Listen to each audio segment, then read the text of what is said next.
All right, welcome to the video. This is going to be all about how I use density style training to get jacked, stay jacked, and only work out 180 minutes a week. Yes, this is 100% possible. I do this with all my clients. I have been doing this more recently with myself, but I've been doing it with my clients a lot longer. And I don't plan on changing this at all when it comes to myself. Like, I am loving this. I see it working really well. It allows me to spend time in other areas of my life, on other things in my life, instead of having to live in the gym, which is awesome. So I'm getting the results I want. I can pursue an excellent physique. I can continually improve and get the progress that I want, and I don't have to be in the gym for hours. It's awesome. And everyone makes this mistake. Everyone thinks to get in shape, lose fat, gain muscle, whatever they got to do, they got to be a fitness person all the time. They got to be in the gym. They got to live in the gym. They got to work out every day. You do not have to do this. It is not nearly as time intensive as you actually think. I've found through working with all the clients that I have, as well as my own personal experience experimenting with myself, 180 minutes a week is that sweet spot.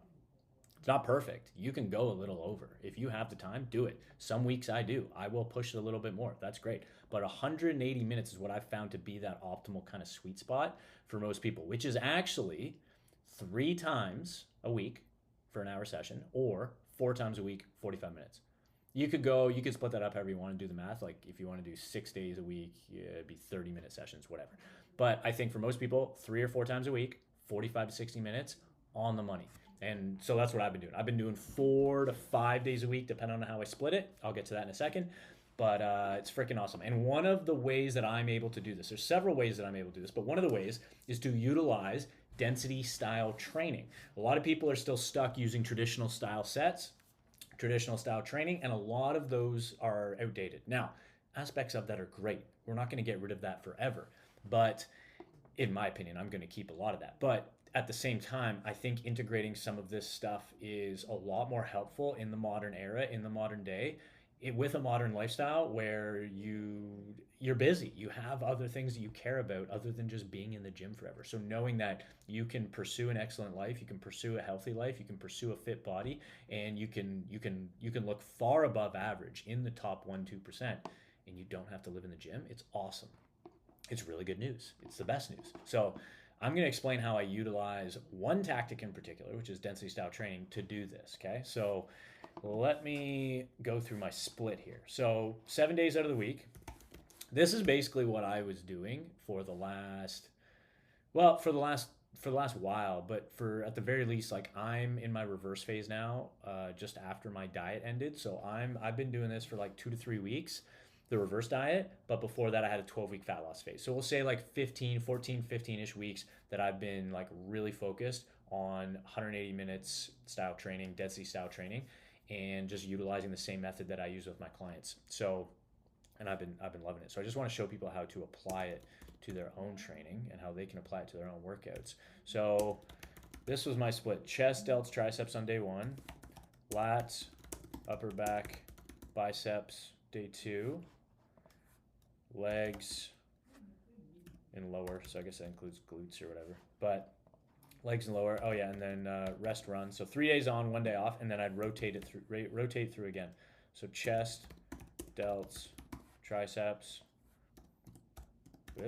lats, upper back, biceps, and then here I would rest, run. Now the only difference is this is, so you can see here, 1, 2, 3, 4, 5 days on. Now, if I do that, I'm probably going over 180 minutes, but I can squeeze those pretty tight if I need to be around 180.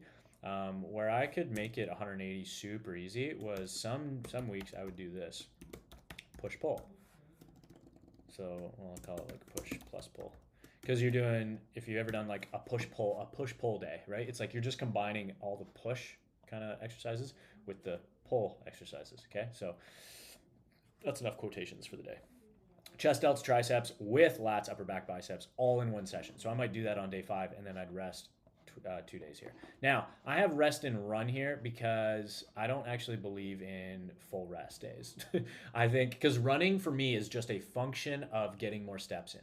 I still want to improve my cardiovascular fitness. That is kind of a side quest that I have going. You do not need to do that unless you want to. There's nothing magical about running when it comes to fat loss. It's great for cardiovascular health. It's great for longevity. It's great for brain health. It's great for digestion. It keeps me clear-headed. It's great for my mood. I love a lot of things about it, but it's not magic when it comes to fat loss. However, what it does help with when it comes to fat loss is it increases how many steps I get in with the amount of it gets in more amount of steps for less amount of time, right, than walking, because walking and step tracking is a massive part of my method and my coaching. It's exactly what I did with my last fat loss phase.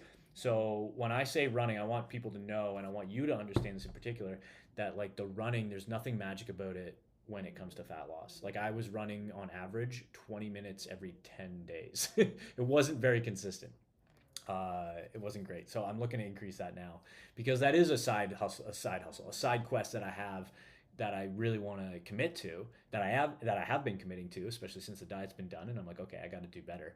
And I want to run some little races this summer. I think it'll be fun. So that being said, it literally just helps you get in more steps in less amount of time. So you do not need to run. The 99 right now, honestly. Yeah, actually 99, because I think I have one client right now. Almost all my clients just walk. They don't run. You do not need to run. Walking and weight training, that's it. So rest days are just a break from hard training. That's it.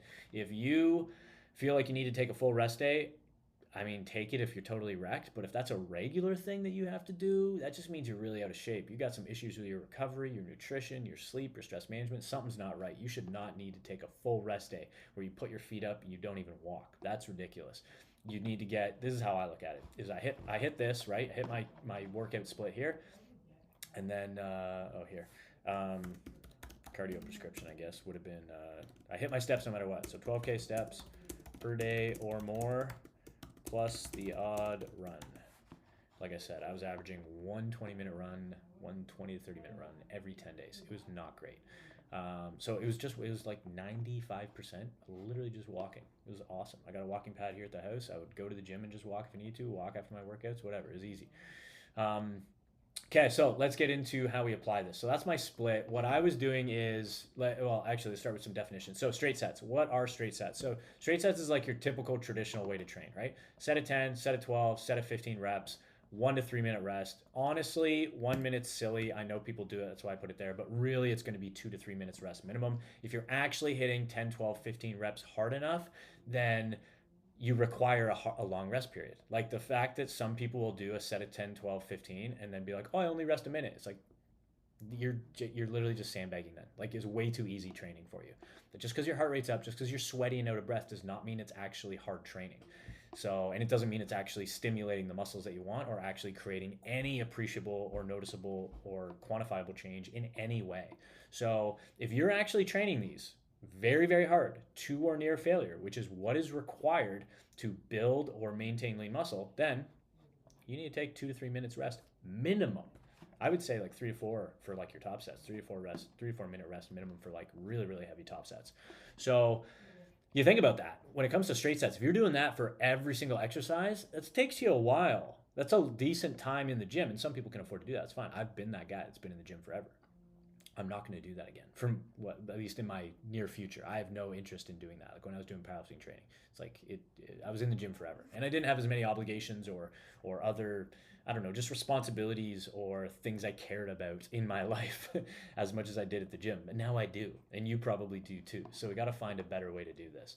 So I'd rather get my training in 45, 60 minutes and get the heck out of there and know that what I did was effective and getting me to my goals. So that was straight sets. Density style training. This is a great way to get our training in with less time, but still reap the exact same or better benefits. So give you an example here. So we got 4 different ones here. I know I highlighted 2 of them. We'll get to that in a second. First one, clusters. So these are mini heavy sets with short rest. We'll get to the specifics of what that actually means, but you just need to know they're mini heavy sets with short rest, but fast velocity on the reps. What that means is the reps don't actually slow down. So on the last rep, boom, it's still quick. Fast acceleration, it's moving fast. You rack it, take your short rest, boom, you do it again, keep the speed. The goal is to keep the speed. You can't keep it forever, obviously. There's a specific way to apply clusters within that within that context. But the goal is to keep velocity. So with that being said, that's why clusters are really good for strength training. So when I'm implementing my squat, my bench, my deadlift, again, back into my programming, which I'm not right now, I haven't done it in months, but when I do, I don't want to be at the gym forever like I used to be. So I'm probably going to utilize clusters because it's a great way to increase my strength and make progress in that regard with certain exercises like that without spending an extra 30, 40 minutes in the gym, which I am not willing to do. Second thing, rest pause sets. So these are very similar to clusters, and I highlighted them red because these are what I use the most by far. So rest pause. So they're the same with clusters, same as clusters in the sense they are mini heavy sets with short rest periods, but the reps slow down. What that means is we're not focused on velocity. I mean, we are, but we're focused on the slow velocity. We want the reps to slow down. And the reason we want that is because we want the reps to go close to failure or to failure. And we'll get to exactly how to prescribe that. But rep slowing down is going to be a very good sign because it's a sign that we are going to or near failure on the sets, which means that we are getting adequate high intensity stimulus on the target muscles. So this is very, very good. That is the goal with rest pause. More like hypertrophy style focus, right? With that. Number three, supersets. So this is where you pair two exercises together without resting between. So an example would be like go do a bicep exercise, hit it appropriately as prescribed, then go right into a tricep exercise, hit it appropriately as prescribed, and then take a rest, and then cycle through again. So exercise one, right into exercise two, rest, do it again. Okay, so that's what a superset is. I use supersets. I don't use supersets a lot personally, to be honest, but I use it a lot with my clients because they have limitation with available equipment, or they aren't training at a gym and the access to equipment is just low because they're training at home. So supersets are really, really good for that. And they still save time. So they're really, really awesome in that regard. And if you want to pair multiple together, then, traditionally we would call that like a circuit, but still kind of a superset if you're pairing more. But traditionally you would call two exercises paired together a superset. And then last one here, I highlighted in orange because I utilize these a lot as well, but not a ton, but I use them a fair amount here and there, is drop sets. So what you'll do with a drop set is, it's kind of in the name basically, but after a set, you'll just decrease the weight 15 to 25% immediately with no rest, and then you perform it till failure. So you hit your set, boom, hop off, drop the weight or change the pin or the weights or whatever you got to do to drop the weight 15 to 25%, and then perform the set right away with minimal to no rest and go until you can't go anymore, right to failure. Okay, so I use a lot of rest pause, the odd straight set here and there. But I'm very careful with how I do that. I don't really do very many repeating sets because, again, if I'm doing a ton of repeating sets at straight sets, it just takes too long. So I do a lot of rest pause with drop sets. It's freaking awesome. So let's go into the actual prescription of what this looks like. Okay, so I said like short rest, heavy sets, a lot of like kind of ambiguous terms. Like, what does that actually mean, dude? Cool. This is what it means. Okay, let's pick our exercise. In this case, plate loaded chest flies. This is the first exercise that I did today, this morning, for my chest. This is my second upper body day. So I did this for one of my chest exercises today, this morning, and it was one of my favorites. And it's great for the first, I like this as one of the first exercises of push day because it just opens up my chest and opens up my shoulders before I go into all my other exercises for the session, which is awesome. So here's how you do it, right? So pick the exercise. We'll use this in this case. Warm up until I hit 12 to 15 reps to or close to failure. Okay, 12 to 15. This does not need to be perfect. This is flexible, but this is my general, on average, default target, okay, for what I call the activation set. That's what this is. So warm up, so 3, 4, 5, as many sets as I need to. There's a bunch of shoulder stuff I do for my warm-ups as well. I do that. Then I go over to the plate-loaded chest flies. I warm up, slowly ramp up, and until, like I said, 3, 4, 5 sets until I hit 12 to 15 reps to or close to failure. Then I go, cool, that's my activation set. Awesome. Then I rest 25 to 30 seconds. You could time that on a watch, or for me, it doesn't need to be perfect, but we want it to be close. So what I do for me is like 6 to 7 breaths. So I like rest, and I just count my breaths. For me, that ends up being around 6 to 7 breaths. Okay, and then you go into the next set. Perform another set until 1 RIR. So that's 1 rep in reserve. Okay, so 1 rep in reserve means that you had 1 rep left over. So you're not to failure because that would be 0 reps in reserve, but you're close, very, very close. Okay, so the rep velocity slows down quite a bit. Remember, that's part of the goal of the rest pause sets. Now, typically, you're going to be around 5 to 8 reps here. So 12 to 15 reps on the activation set, to or close to failure. next set, first mini set, 5 to 8 reps. 2 are close to failure, but typically we're trying to aim for near failure, 1 RIR. Okay, then you go again for rest. So rest 25, 30 seconds, and you could keep repeating this basically until you can't anymore. That being said, what are the things I would look for of like how, like, what do you mean until you can't anymore? Okay, what do we look for? This is what I like to look for.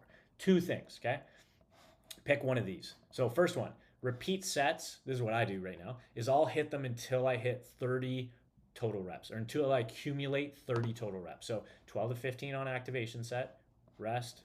Then I go 5 to 8 reps, rest, 5 to 8 reps, rest, 5 to 8 reps, and I keep going until I hit 30. Once I hit my 30 reps, assuming I'm hitting close to failure, again, 1 RIR, close to failure, that's the key here. Then I accumulate my 30 reps, boom, I'm done. Check mark, move on to the next exercise, okay? Pretty fast.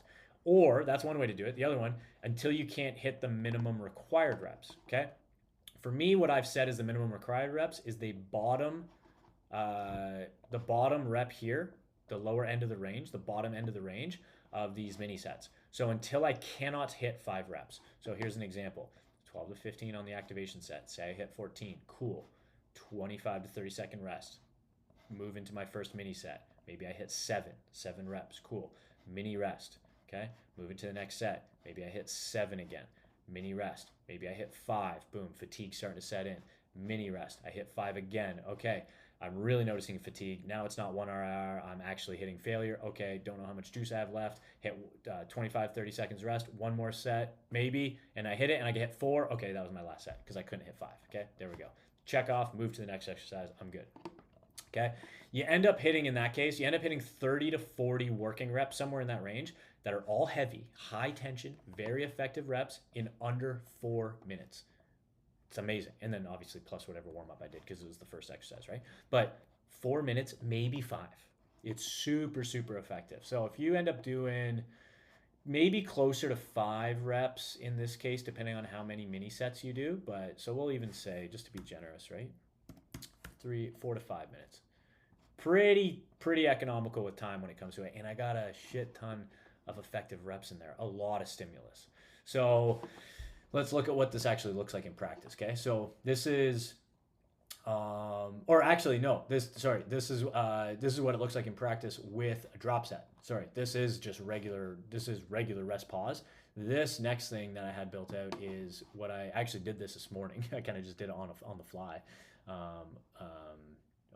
So this is basically if you're going to combine 2 together. So rest pause plus a drop set, because you can utilize both of these together, and that's what I did here. This is a fun one. So activation set times 12 to 15 reps, rest, first mini set 5 to 8, rest, second mini set 5 to 8, rest, third mini set 5 to 8, and then right when I was done this, so this is 4 sets, right? Set 1, set 2, set 3, set 4, 4 total sets. Right at the end of that 4 set, I'm toast. I'm hitting like 5 to 6 here maybe, and then I just stripped the weight, no rest. I stripped the weight, like I took a 10-pound off one arm, 10-pound off the other arm. So yeah, 10 off, and then I just repped it till failure. I just went until my arms felt like they were gonna fly off my body, and that's how to do a drop set. That's how to do a rest pause with a drop set. You combine both together, it's awesome. Barely any extra time, but tons of extra intensity, tons of extra stimulus. So that's one of my favorite things too. This is a good go-to default, right? It's just regular rest pause, the way she goes, and then rest pause plus drop set if you want to get extra spicy. Okay, so this is hopefully this is the way that I do things. I'm hoping this actually helps you, and you can apply this to your own training. It's one of those things that a lot of people aren't really aware of. I think they actually when they bastardize and butcher straight sets, they're kind of like doing density style training, but like in a really shitty way that like it just doesn't work. Like the whole point of density style training is to like maximize and optimize the effect and the stimulus that we can get from the training on the target muscle while minimizing how much time it takes. So that's why we're able to actually train 2 to 3% of our waking hours and get amazing results, is utilizing density style training with the odd straight sets, but utilizing a lot of this density style training stuff. And so if you want to apply this to your own training, you go right ahead and copy as much of this as you can. This is gonna have to be very personalized to you. So as far as your split, right? So if you're not sure how to do this, or if you're questioning your own split, literally send me a message. I'm happy to help. Totally no strings attached. We can even hop on a quick call and I can break it down for you, or just in the DMs, and just help you with personalizing this, get you set up with a with an ideal training split for you based on your goals, based on your schedule, based on your time commitment, and all that stuff. And then after that, then we figure out, we can even talk about step goal and cardio prescriptions as well. But then after that, then we decide like, okay, how are we gonna filter in and sprinkle in straight sets, and how much density style training are we gonna sprinkle in, and which ones, right? So I can show you how to do that, and then you can basically apply it to specific exercises, because you can apply this framework to really any exercise. They're going to tweak slightly depending on the exercise, because like, you know, a barbell squat is very different than a dumbbell lunge, very different, even though it's training legs, right? So like, that's a good example of, you're probably going to adjust some of the details on this, but the framework template you can apply to anything, which is really, really fun. And then this is how I figured this out, is literally just by testing this stuff and trying it out on myself, and testing it out with clients as well, and then just watching to see what happens. It's pretty cool. So yeah, hopefully you find this helpful. And if you don't, I don't want to hear from you. But yeah, hopefully you like this video. Hope you're having a great frickin' Friday. Hope you have a best day ever. Much love.